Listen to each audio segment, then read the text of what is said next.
What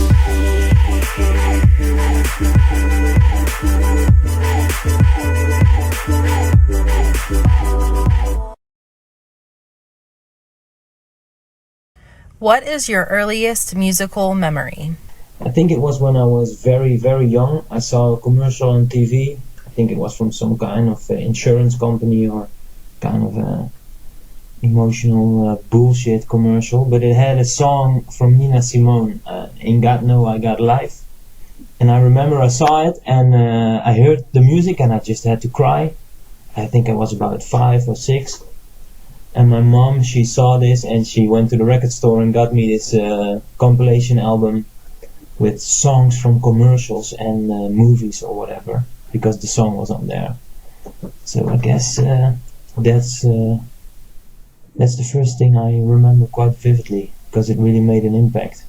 And I'm still a huge fan by the way, of Nina's work. Did you play an instrument in school? Well, yeah, I started playing piano when I was 6. I did that for 5 years. I wanted to play guitar, but my mom said, hey, start with the piano.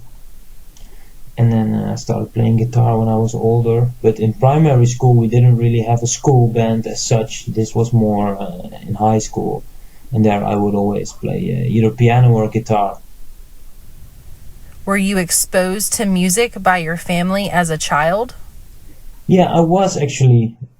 I guess I'm the only real musician in my family, but everyone loved music. My parents had a lot of grunge records, a lot of 60s and 70s stuff, but also like Rage Against the Machine, Presidents of the United States, Pearl Jam, but all kinds of things. And the first albums I actually got were from my mom, but also my grandma.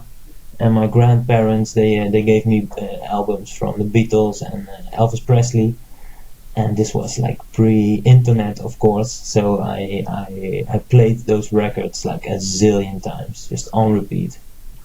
What was the first concert you ever attended? Well, the first real concert, like a big one, was Rammstein in Amsterdam, and this was in 2001. In the Heineken Music Hall. I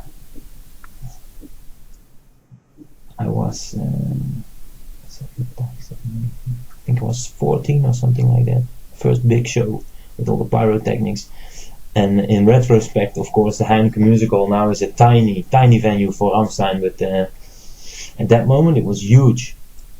And funny fact, I think one of the support acts was Dreadlock Pussy. And one of the members of Dreadlock Pussy at the time was actually a founding member of PENDEJO, so kind of went full circle there. What was the first record you ever bought with your own money? But I do think it was, I saw on TV, we had The Box, which is like a music video channel, and I saw the video of Tribute by Tenacious D. And it just melted my face, it blew my mind. I was completely compelled by the D.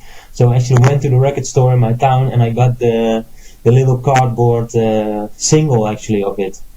And it had Jesus Ranch as a B-side, I think. And I bought some records around that time, but that was the first time I really remember consciously going to a record store to get a single from something I saw on TV. How much of a role has music played in your life? Where do I start? From the moment I heard that Nina Simone song, I guess, and I got into the Beatles and Elvis through my grandparents, I knew I was bound to be a musician.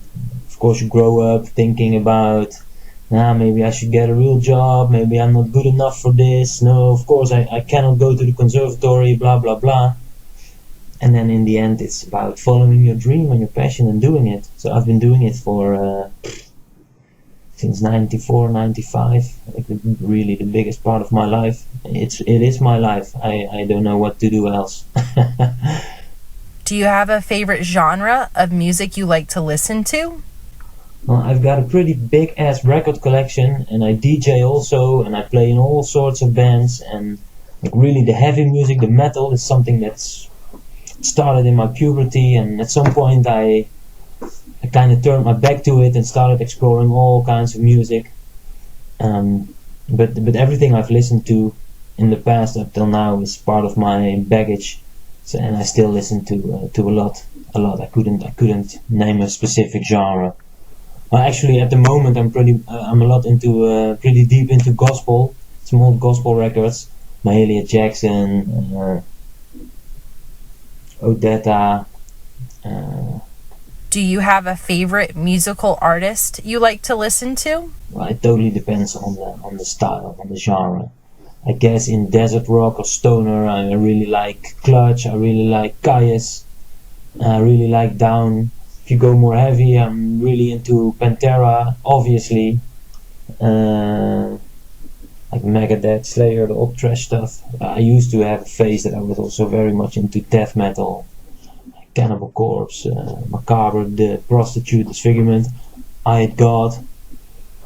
And but man, dude, there's so much music. I couldn't name a favorite artist. Do you have a song you would like played at your funeral? Yeah, of course, a bunch. When I was young and I was still a very, very big Pantera fan, I always knew that I was wanted to have Cemetery Gates at my funeral. Now I don't think I'll. Oh, I don't know, why not? Might be a bit tacky. And I've always thought that I would like to have Sweet Home Chicago from the Blues Brothers movie, you know, the one where they play the big auditorium and they leave the stage. But that version is actually pretty rad, and it has a mean trombone solo at the end from what's his name, Tom Bones Malone, and that's a good one. That's a good one. But it's probably going to be a mix, of all different kinds of songs. Well, that's it for now, man. Thanks, Bruce. Thanks for promoting our stuff. I hope you like the record, and I hope we'll see each other in the future. Peace out, man.